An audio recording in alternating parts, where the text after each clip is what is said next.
Hi, and welcome to Fox News, hosted by the Roundtable Podcast. I'm Merlin, and today we've got a very special show for you. We'll be discussing just current events going on in the world right now. We have our very own on the grounds reporter, Ronan, and he's provided a few very interesting articles that we're going to get into. So, without any further ado, I'm going to hand over the mic to Ronan. Hello, thank you. My name is Ronan. Thank you for participating. So there's a couple of articles I want to bring to everybody's attention that's been going on for the last week, last Wednesday to this Wednesday. The first one being a magnitude 4.6 earthquake severely loosens the hill in a slump. It's a section of land on the Big Island, Hawaii, and I believe it's 10,000 cubic kilometers of soil and rock. And if it slides, a Pacific-wide tsunami will be the result. Grab your surfboards, ladies and gentlemen. Thousands of Black Americans took up arms at Stone Mountain, Georgia on the 4th of July, demanding reparations of $14 trillion for systematic slavery. It is becoming clear that there are large segments of minority societies gearing up for an actual race war. No comments were made by the leader of the organization. 14 trillion? Why such a specific number? We can't even pay off the national debt of over $20 trillion. What makes that group think they'll get the money? Guns, violence? They're sending a bad message. The female protester who was hit by a car dies.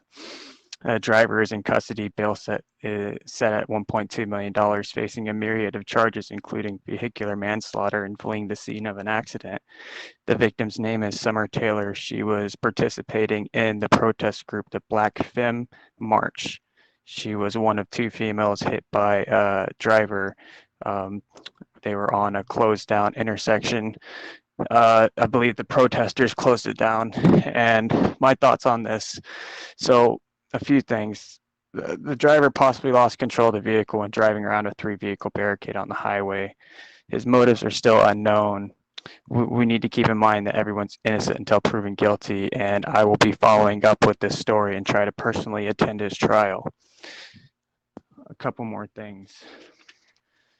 The U.S. officially withdraws from the World Health Organization. Good, who needs them, right? And a more juicy topic. Give me 1 second here.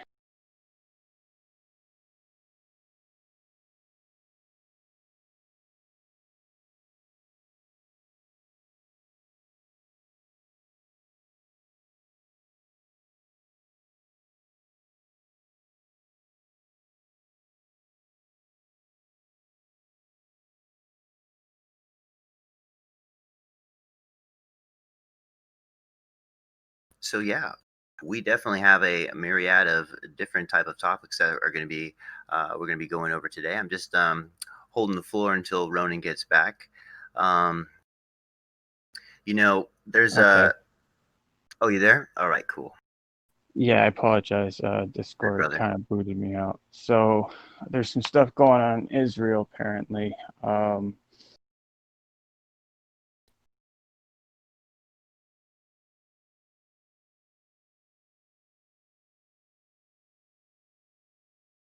It booted me off again. Can you guys hear me? Yeah, I can hear you. The Okay, suspense is so killing. former Israel defense minister admits Israel was behind the blast at Iranian nuclear facility. Iran is moving hundreds of missiles, submarines, none but none saying nothing. Large attack upon Israel deemed coming soon. A massive problem is fast developing in the Middle East after a large explosion did serious damage to Iran's nuclear development facility. Yesterday, the former defense minister of Israel publicly admitted Israel was responsible for the bombing. Meanwhile, the Iranian government has gone completely silent. The silence, they say, shows Iran plans to launch a massive attack upon the territory of Israel. The former Israeli defense minister, Avigdor Lieberman, said on Monday evening that a senior official in the security services told him that Israel is responsible for the bombing that occurred in Iran last Thursday at the Nanats nuclear facility. In an interview with the Israeli Army radio, Lieberman said he had confirmation on the attack on the nuclear facility but did not provide any further details. Earlier this week, a spokesman for the Iranian Nuclear Energy Organization, Bahruz Kamalundi, had announced that the Islamic Republic is taking the necessary steps to rebuild the Gambol damaged at the Nanats nuclear site. He stated that the incident last occurred Thursday did not result in loss of life, while the material losses were very severe. He added the security authorities in the country are currently aware of the incident, but they do not intend to talk about it now for security reasons.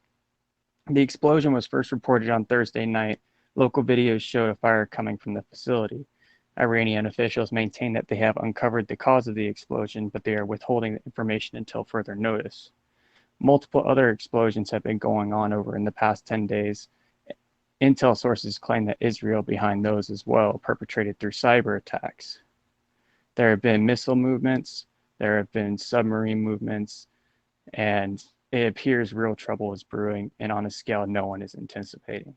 And with that, I am going to go ahead and pass on the mic to one of our new journalism members. I am your counselor. Do you have any thoughts or comments or any articles you would like to bring up? So, like you said, I'm going to be one of the new journalists on the ground. Uh, right now, I live in North Carolina. So, currently on the East Coast, we don't have anybody. So, big addition, I know. But basically, my job will be to cover most military and East Coast local and national news. I live in North Carolina, so I can cover most local news in North Carolina and pretty much any national news on the East Coast. I'll say maybe like 250 mile in the radius of 250 mile from North Carolina and Charlotte. I'm fine with driving, and yeah, I can cover pretty much everything. I can do mostly photojournalism and a little bit of videography, but basically the goal will be to get most stories covered. Right now, the topic I don't have any topics, but of course that'll change in more meetings. But yeah, that's all I Yeah, have right now. I'm actually pretty excited myself. This is the first time that the round table has ever had any type of reporters. Ronan actually did some on the ground boot work with some of the riots going on with Black Lives Matter down in Seattle. But that's a story for a different day. We got a whole plate worth of news articles that we can go over today. And I guess the first one that I would like to comment on is the Hawaii one, right? I mean, it sounds like we've got an impending tsunami on the way. And it's kind of funny because actually, when I was stationed in Hawaii, we actually had a tsunami warning as well with the whole Fukushima incident going on. And I remember being very upset because I was stuck at the barracks and I wanted to leave base, but we were ordered to stay on base just in case that it did flood. We weren't expecting too much, maybe a foot or so of water. But I was joking with my friends. I was like, dude, if that water comes, man, I'm just gonna stick my head in the water and drown myself because I ain't gonna do any working party. Uh, but most of the people on base, like all the water sold out, gasoline sold out. It was like the first kind of like pandemic kind of thing I've ever was experience. And most of the people ended up heading for the mountains in Hawaii. When you mentioned that article, that's kind of what it reminded me of. I don't know how much or how big of this tsunami might be, but it's pretty interesting to think that a whole chunk of land can just fall into the ocean, and we might see. Maybe the same repercussions. I don't know. There's still types of nuclear facilities along the coastline. We have one here in Southern California. They look like two big boobs, by the way. You can Google it if you want. But I think they've been decommissioned. However, I don't think that's got anything to do. I don't think anything will come of that. That's just my own personal speculation. Does anybody else have any comments on the tsunami? Well, I want to key up on that real quick before anybody else. So, Scientists are reporting that due to the sheer mass of this piece of land, if it fell into the ocean, the entire coastline of Hawaii would see up to 300-meter high tsunami, and Pacific wide 30 meters seems to be the average for the coastlines in Alaska and the west coast of America. Know if any of you guys have been to Hawaii and been to North Shore. I've been there quite a few times myself, and the waves there. I mean, I think it was about either around 25, maybe I would like to say 50 feet, but it's hard to tell because the waves are quite far out from the shoreline. But actually, the shoreline had some pretty big waves as well because it had a very deep drop right there at the shoreline. But yeah, I was wondering, yeah, anybody else here have any comments on that? If not, we can move on to the next article. Ronan, what was the second thing you brought up? I know you brought up quite a few. Thousands of black African Americans, African Americans take up arms in Georgia and are demanding $14 trillion in reparations for systematic slavery. That's nuts. Now, tell me, from your perspective, from being on the ground during when all of this stuff was going on, and probably still is going on in Seattle. I'm not too sure. I try to avoid mainstream media. I get most of my news here at the Roundtable Discord. You can find us by Googling Roundtable Discord. We're on YouTube, BitChute, Twitch, and many other social media platforms such as Instagram and Facebook.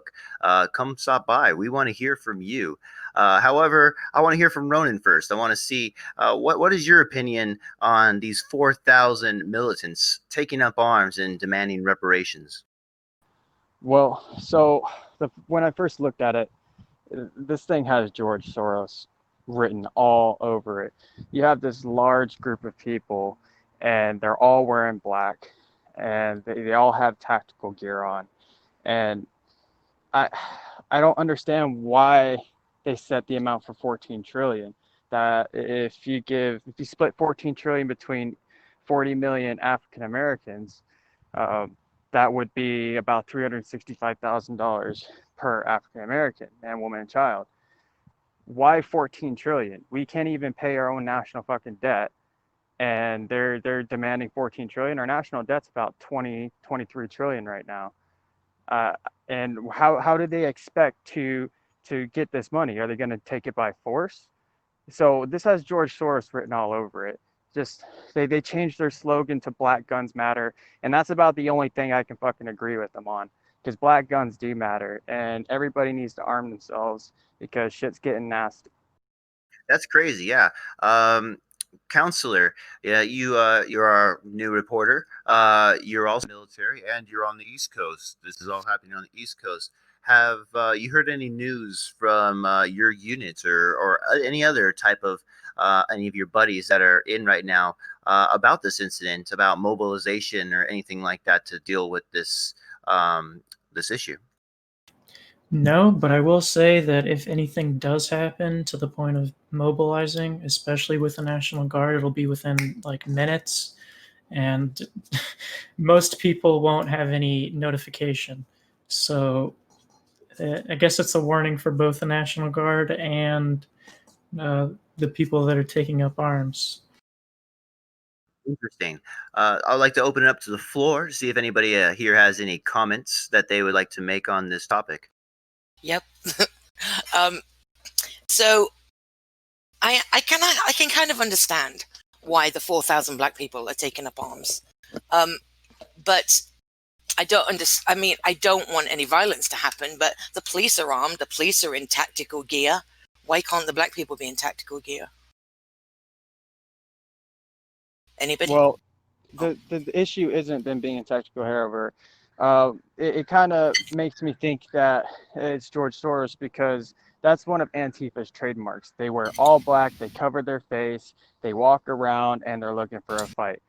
This group, if you look at the pictures, I'll post the articles here shortly. I apologize that I haven't yet, and they'll also be linked in the description. You can take a look for yourself. Okay. So you can just tell by looking at the pictures that these individuals have some sort of assistance, some sort of organization, and just based off of how they're holding themselves, what they're saying, and what they're demanding, it has George Soros written all over it. The America needs a distraction, especially with the stuff that's going on with Iran and Israel currently. And I believe they're going to try to use this incident to not only encourage other members who are associated with the Black Lives Matter movement do the same behavior in their states, but also just basically derail everything and just have the American people focused on race. So I watched the videos. Sorry to interrupt. I watched the videos, and so whether you believe it or not, Alex Jones, right? I watched Alex Jones' interpretation of it, and he, in the ad that they had prepared for it, says who's funding this, insinuating that there is a Soros level, funding system in there. Now, as for those of you who are unaware, if you're not aware, Alex Jones I've considered controlled opposition, so he will have a dialectic they filter to him that he will play, that being one of them, pointing fingers at select people like Soros. So seeing between the lines in a situation like this. Now, what you're saying, though, about requesting reparations and things like that, they don't really have an agenda other than to make a fuss and some other shit. So it's a little weird, and they're going to get pushback from the National Guard if they continue like harassing people, demanding for like money and shit like that. But the way that the video looked, it looked almost staged. The communication between the guy, the armed man, and the people in the cars, it almost looked staged. So, like you said, it may be a controlled opposition, gaslight, distraction for what's going on overseas. Or it's because Black people have been systematically oppressed over the last 400 years, and they want something to change. If this was white people that were getting oppressed, you can bet we'd be flipping fighting and we'd have guns and shit. But because it's not white people, we tend to not care about it as much. And like, if it's affecting you, it doesn't matter, kind of thing. Well, that's not peaceful protesting, and that's not what was in line with the civil rights movement whatsoever. So it's a different swing of oppression that they're going to utilize in this kind of discussion. People like Martin Luther King would not put up with that kind of violence. He was an anti-violence type kind of guy. Malcolm X would, but yeah. And, sorry. And recently, there were a bunch of armed white protesters making demands, and they were called terrorists by the left. But I think it's interesting because all the white people were demanding was to go back to work. They just wanted to go and earn an honest living. But while the African Americans are demanding trillions of dollars in reparations.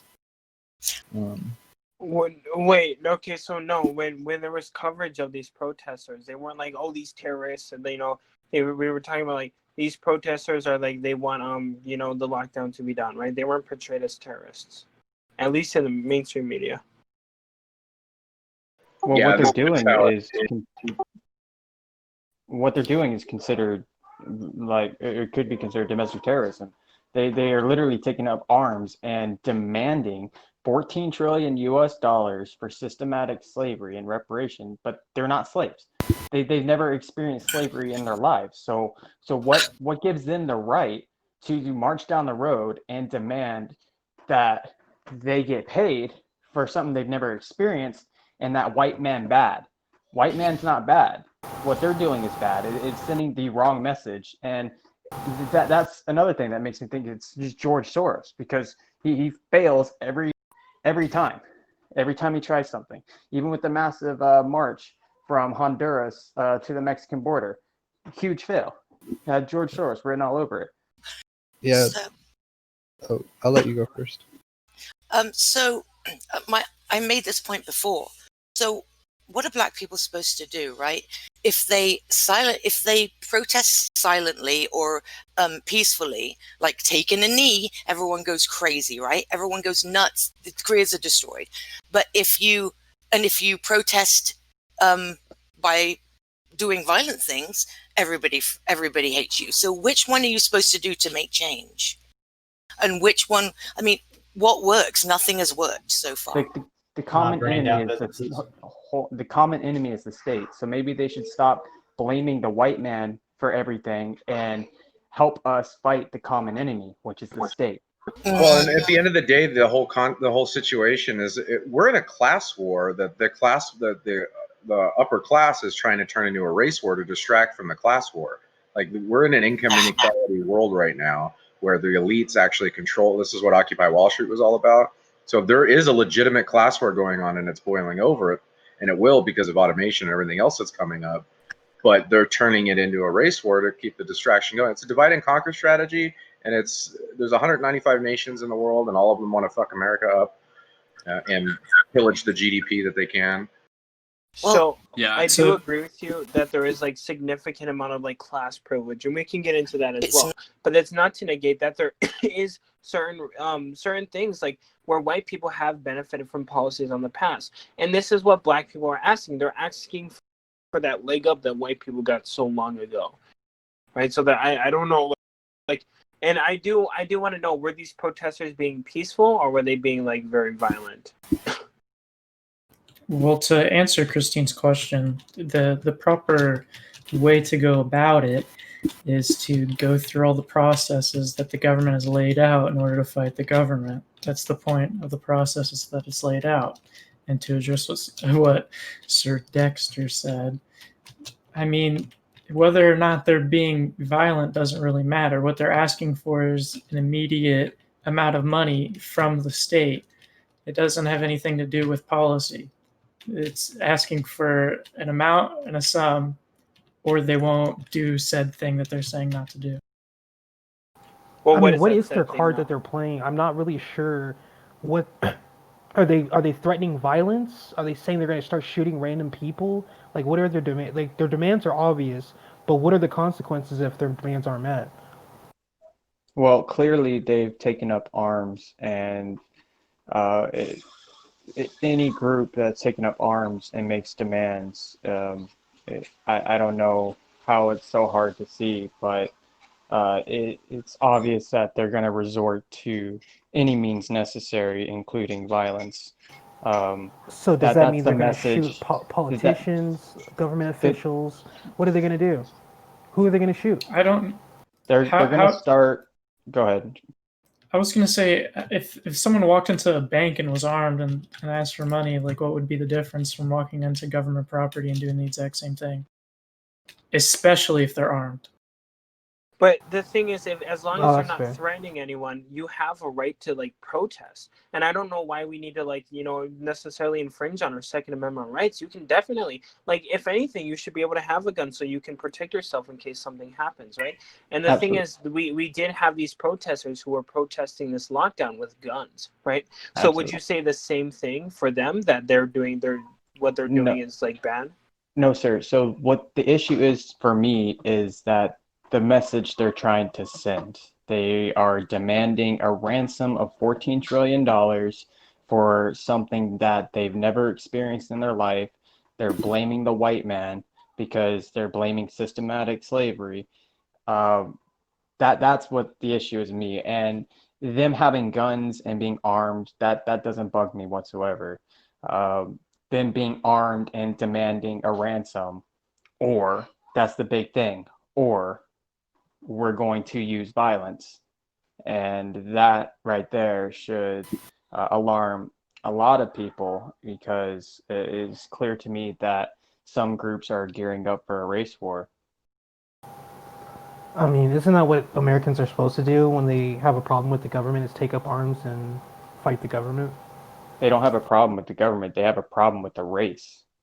They're blaming slavery. That's why they want this money for slavery, systematic slavery, something they never experienced in their life. Now, I do want to hit on a couple of these points. Now, see, the thing is, systematic racism absolutely did affect them. See, the ability to build up wealth was incredibly affected by slavery. Like, it completely taken away, they're able to operate in an economic means. Not only that, but segregation also extremely limited their economic opportunities. And even going on further, redlining, a practice that was only gotten rid of about 40 years ago, absolutely did impact their wealth. So these are things that do impact the Black community to this day. This is why you see such a huge wealth disparity between them. And the thing is, I don't know, they're not necessarily blaming the white man when they blame systematic slavery. I'm sure they're not blaming the brave men who fought to keep the Union together and who eventually fought to, to get rid of slavery. I'm sure they're not blaming those people, just the slave owners. And again, not every white person was a slave owner. I've said this before, only 2% of the United States literally owned slaves during slavery. Yeah, Yeah, and exactly. And then one of the largest slave owners, all right, over top of all the other friggin' Americans, was a black man. He was one of the biggest. also it's like, why should the grandchildren be punished for the sins of their grandparents? And it's like even right now there's many programs that are trying to accelerate the advancement of the African American community, and it's like they shouldn't just be able to get stuck in this victimhood mentality and then demand to get to the front of the line immediately. It's like, Okay, then what about getting Native ahead in life is Americans? something they Why do still they have to earn. deserve They can't just be handed to them, reservations and regardless of the reparations? past. Sorry, I didn't know. I thought you were finished. I'm sorry. I was gonna say, what about Native Americans and the reparations and their the land that they're given, the reservations for their Because we made for what happened in the past. I mean, they're not going through what the Native Americans before were going through, but they still get the same. They get the reparations. They get the land. You know, they get taken care of. because we made it So how is it so ludicrous for African Americans who are enslaved and set so far backwards in development systematically? How are they wrong for demanding the same thing? because we made a deal through policy through our government. Like that's how it works. Why can't we make this deal now? I don't know because they're not going through the right processes for it. What could they do to go through the right process? Get a bunch of lawyers. Really? They can't afford lawyers. That's the point.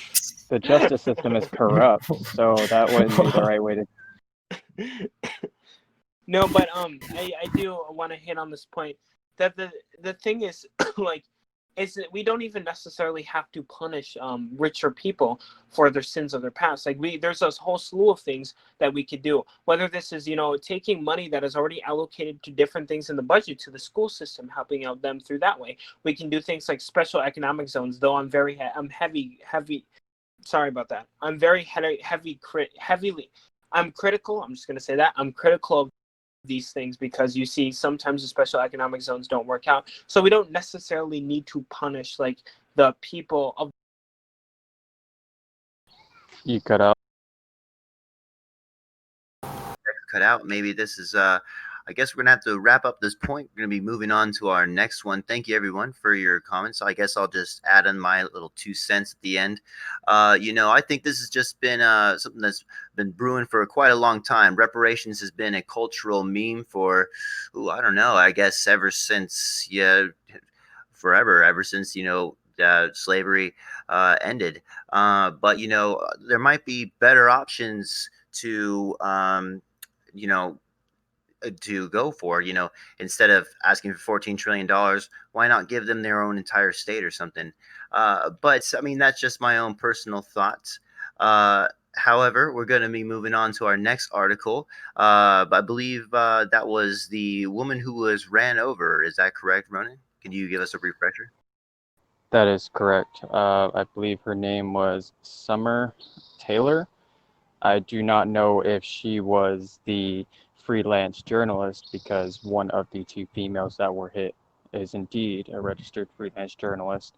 She was there covering the Black Femme March when they were on the highway.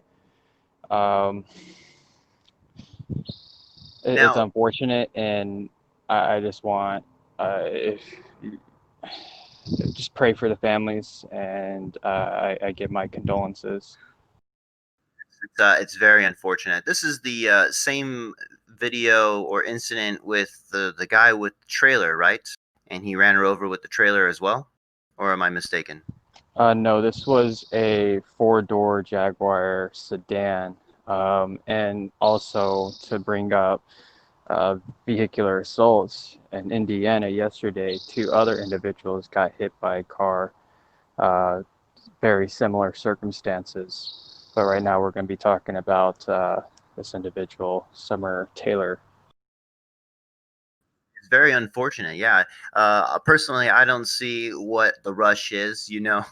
I wouldn't be in that much of a hurry to get anywhere if it, would have put me in jail for a bail of $1.2 million.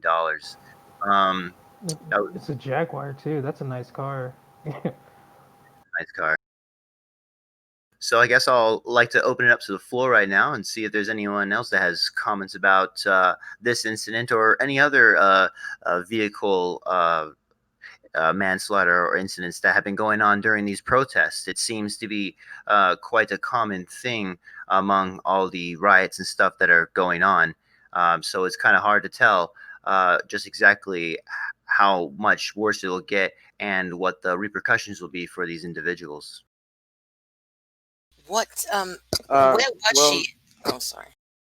Well, I was going to say that the Attorney General Barr just activated something called Operation Legend. And what Operation Legend is it's a task force between DEA, ATF, and a bunch of other agencies to go and basically find people to fight the violence effectively. So violence like that, violence like the stuff going on where it's just like random people getting shot and all this stuff. And so they're probably going to see a lot of raids on people's homes at some point that are tagged in on it. So it'll be kind of interesting to see how they're finding the people they're doing, what they're going to do, whether they'll use Operation Legend as an excuse to just do other things, because it's a platform that when things go on like this, you can generally you can take away people's rights effectively because you use public safety as a reason for enacting something crazy, like the Patriot Act, for example, was a reaction to 9/11. So check out Operation Legend. It might have some significance. Is the Patriot Act still in effect? You betcha. Are you kidding me? No, ma'am, it's still in effect. It gets renewed, I think, every something years. Yeah, they love it. Oh no, the authoritarian boys love it at NSA. Lets them do their job a lot easier. Yeah, I bet.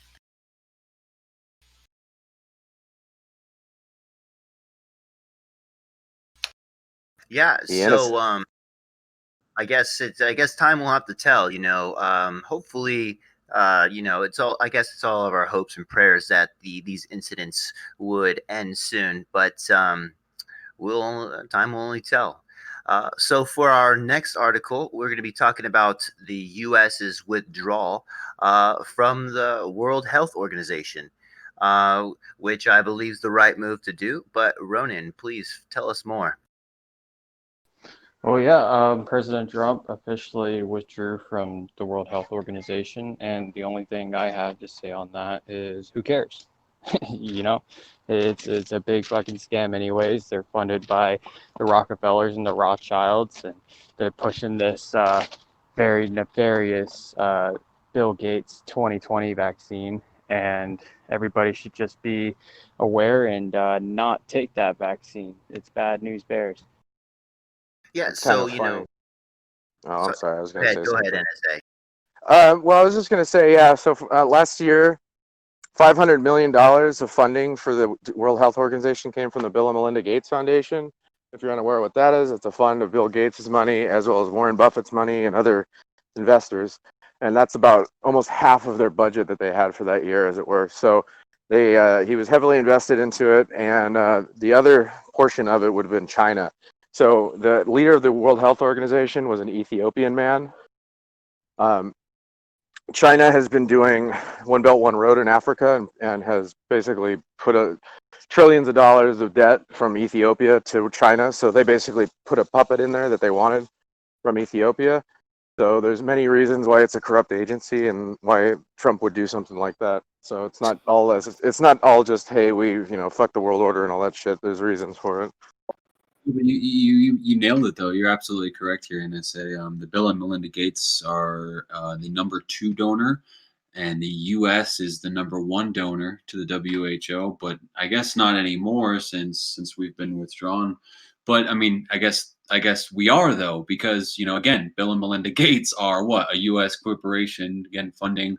They're now number 1. The Bill and Melinda Gates are now number 1 funder of the WHO because U.S. withdrawal. But still, again, the U.S. is funding them. I mean, again, this is like a corporatocracy in the sense that these corporations are mingling in the government and have all this rule mingling with you're also flirting with like a technocracy too, like this weird corporate technocracy, and it's like but yeah, no, you're absolutely right.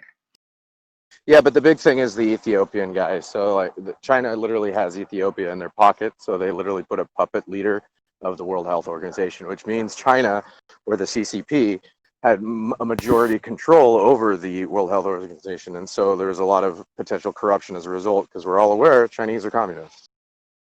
And by the way, that leader of the World Health Organization is also a communist, and so there's where he would have his political like bias.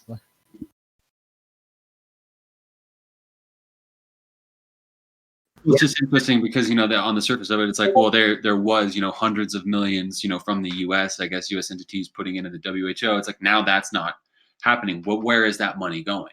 Right, that's what we're not going to be told. It's like it could just be shoveled right back into Bill and Melinda Gates. It's like, it's like we'll never know, and it is just silly. It is a silly thing. Correct me if I'm wrong, but at the beginning of this coronavirus pandemic, didn't Donald Trump sign over authority to the World Health Organization, or am I mistaken?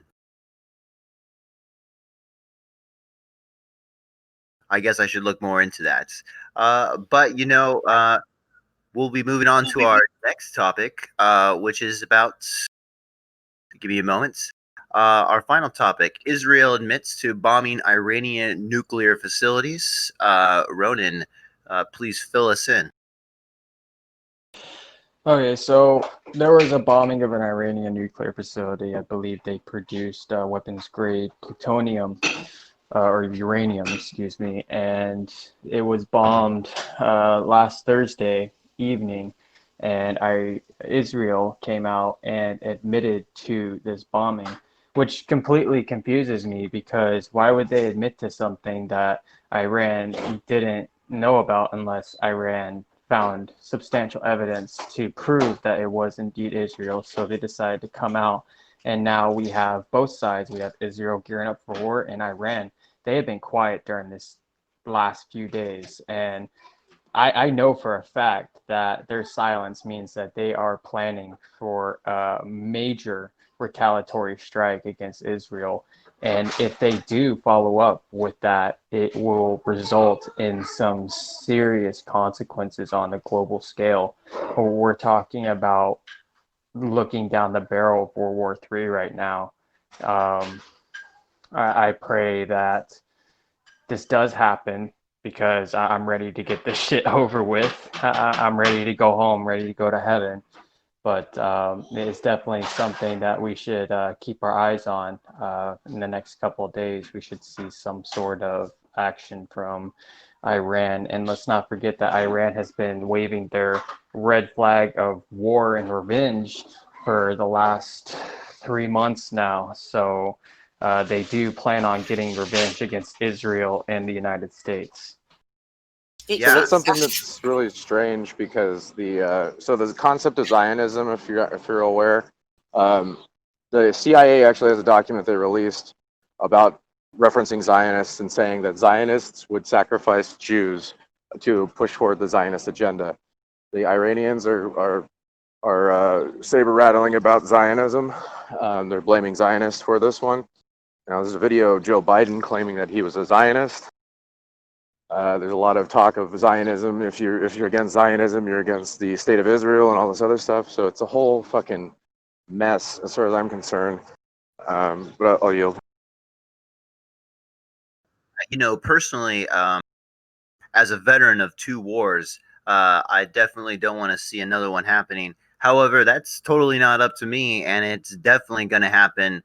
Whether or not if it's going to happen from this event, I'm not too sure. I would like to hear, however, from our very own counselor.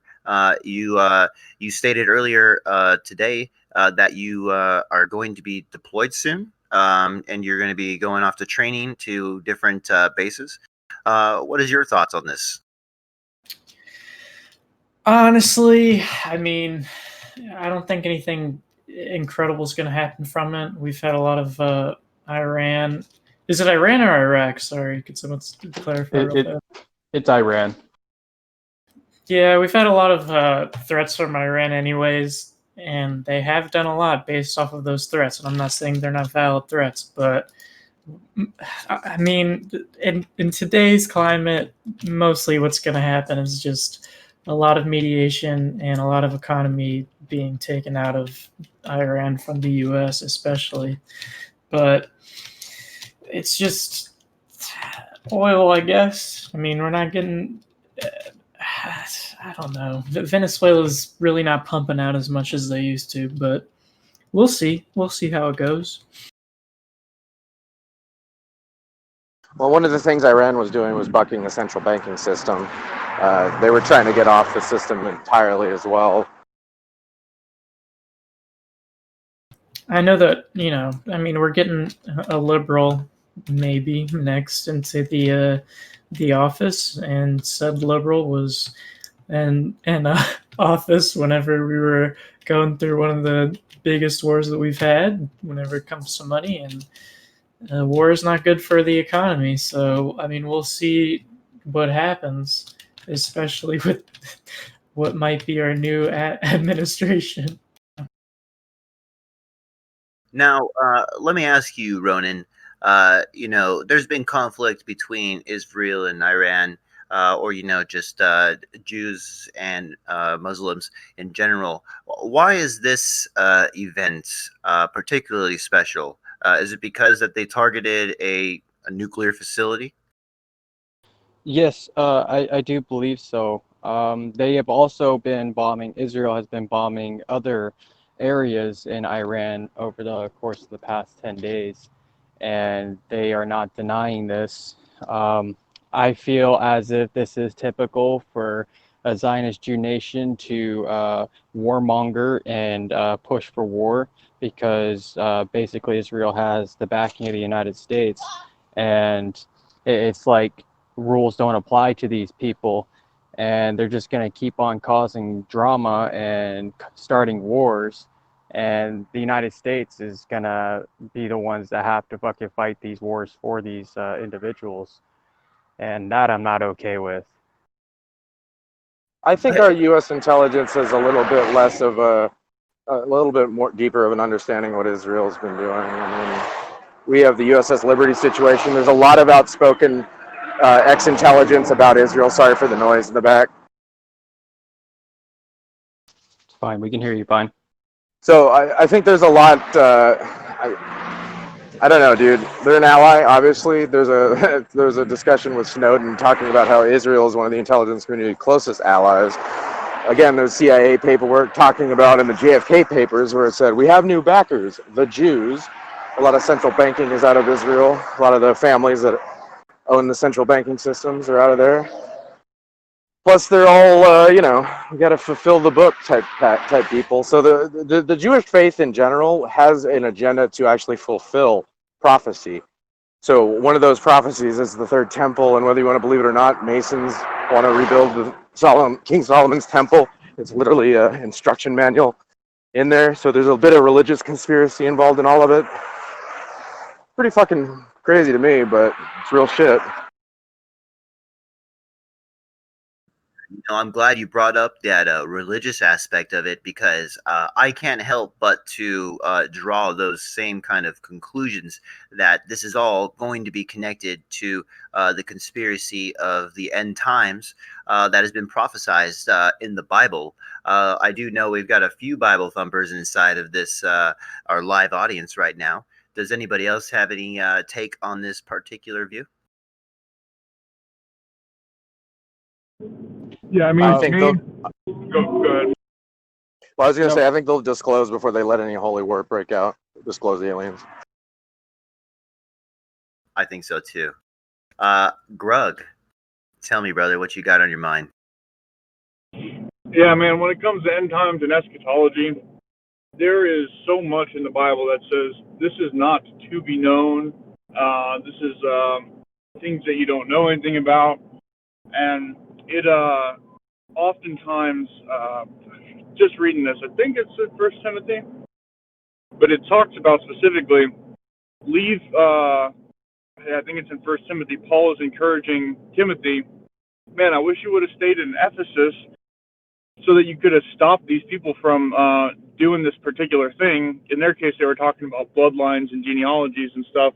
But his point is, this doesn't do anything except make like religiosity, religious type talk, and it does nothing to encourage people, to prepare them for the spiritual things that are ahead. And so I see Christians doing this all the time, and I'm a Christian, and it kind of bugs me. And personally, views of eschatology are fine. I hold to amillennialism because of, mostly I can't know, but I know what the church is charged with, which is to forward the kingdom of God and hasten his return, and to put all enemies under his feet, make all his enemies footstools as his body until he comes to reign. And you can say, well, there's a millennium in there, there's 7 years in there, there's whatever in there, there's a golden calf, there's a third temple, fine, whatever. But if you're busy talking about all that and you miss the command from the Bible and the command from God, which is to make all his enemies footstools, which is the most quoted Old Testament verse in the New Testament, then you've missed something very big. So, yeah, I mean, there's no doubt in my mind that the people in Israel are doing things that they think to be prophetic. I think they're a little bit perhaps more nuanced in their religion and in the atheist sect of their religion about whether or not they think these things are going to be final or what, if it's actually spiritual, if it's just masquerading as spiritual in order to be better effective. But there's no doubt that Israel is a strange, unique place in terms of its treatment by other nations, treatment to other nations, military history, and people. So yeah, it's a good subject. Israel is an interesting subject to discuss. Yeah, I think so as well. And NSA definitely touched up on a pretty interesting concept or conspiracy, rather, about aliens and their connection with religion and stuff. In the end times, it's been kind of stated, or it's clear that billions of people are going to have to lose their faith in religion, and what better way to do that than to usher in aliens, right? If aliens started coming off, showing their flying saucers around us, what better tool to use to convince people that God is not real? Because if aliens exist, then evolutions and all that stuff is good and true. So I think that actually might be a key component. Personally, that's what I do believe. It's going to be a very huge key proponent as far as ushering the new age. And as much as I don't want to see the desolation of abomination or the Antichrist, I do want that 1,000-year reign that Jesus is going to bring onto this earth, or maybe the next one. I'm not too sure. I guess time will have to tell. But maybe that's a lot of speculation as far as going with, as far as Israel bombing a nuclear power plants in Iran. Personally, bringing it back to that, it's very irresponsible, I believe, on Israel's part to bomb a facility, a nuclear facility, without knowing, and I'm sure they do know, I'm sure they took the calculated risks and such of nuclear fallout or like I don't think it would cause like something huge like a nuclear explosion, but definitely like a dirty bomb, which could cause nuclear or radioactive material to manifest into our atmosphere and rain down in other sections of the world, which in my mind is quite irresponsible. There are other ways and other targets that they could have targeted. So their motives as far as attacking this nuclear facility is unknown to me. Ronan, does anybody know or are they speculating why this was a particular target? Are you talking about well, Stuxnet, or are you talking about something more recent than that? more recent. So I believe they targeted the nuclear facility because Iran and the United States had a fallout, and Iran was saying that they're going to increase the rate by which they produce their weapons-grade uranium, which is a direct threat to Israel, being that Iran and Israel have been enemies since, I don't know, thousands of years. I'm not sure if that's Well, see, now accurate. hold on. They're not. They haven't been enemies or anything like that. So there's actually an Iranian king named Darius that was a fucking savior of the Jews. So the whole fighting between them is all like new Muhammad level shit. This is the ancient civilization of Persia actually saved Judaism at the end of the day. Like As I said, the Iranian nuclear program is a direct threat to Israel. That's what they feel. That's their justification, and it will remain that way until the second coming of Jesus Christ. yeah, well, and that's what I was saying. It's incredibly irresponsible for them to do this. Benjamin Netanyahu has said many times how he has America wrapped around his finger. 70% of Americans are Christian denominational and evangelists. There's 60 million evangelists, and he's made buddies with them. So he's riled up the troops, as it were, because it says in the Bible, Jerusalem is the chosen city by God, and evangelists believe the Bible is the holy book, and all this other stuff. So they're leveraging American faith in order to gain favor for them, and then they go ahead and create issues like this. I don't know if you guys are aware of the USS Liberty and things like that. The dancing Israelis at 9/11. I mean, I'm not anti-Semitic. In fact, I am Semitic in origin. But the concept of the state of Israel right now is like they're so fucking warlike. It's crazy. I know they're going through a lot with terrorism and threats and the location and everything else. But it's their posture. I don't understand what they're thinking. And then they do things like this, try and get the Americans to do even more. Like the flyback from when Iran did what it did after the aggression situation before the COVID crap, like that was like total wag the dog shit, man. They didn't kill a single American and launched all those rockets, man. No, that was all fucking bullshit. It had to have been. Anyway, I'm gonna pass the mic. Well, with that being said, I guess we're going to be moving on to our final topic, which is Ronan. I guess you're the one that's been researching it. Please take it from here. Well, so I wanted to really focus on Bill Gates. I had a 3-day notice, so I couldn't really do the necessary research and gather my thoughts in time. So I want to implore each and every individual that's here now and listening to this show, please go to www.corbettreport.com/Gates for a beautiful 2-hour-long 4-part documentary regarding Bill Gates, who he is, and his goals for the American people and the world. It will be linked in the description below. I apologize. It'll be linked in the description below, and also I will post it in Rec Event. And with that, I feel as if we should conclude today's Fox News event hosted by the Roundtable. Merlin, if you wouldn't mind. Yes. Uh, We are the Roundtable Discord. You can find us by Googling Roundtable Discord. We're on YouTube, BitChute, Instagram, Facebook, and other social media platforms. So come by. Stop by. We want to hear from you. We have lots of discussions every day on all types of different topics, not just news, conspiracies, debates. You name it, you want to talk about it, we want to hear from you.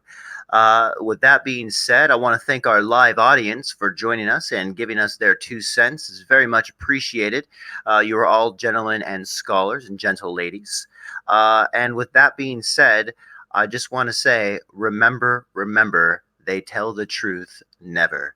This has been Fawkes News, and have a good day. That's it, guys. Oh, gotta close the recording. I think that was I think I could do it. So in the Mr. Poopy Butthole.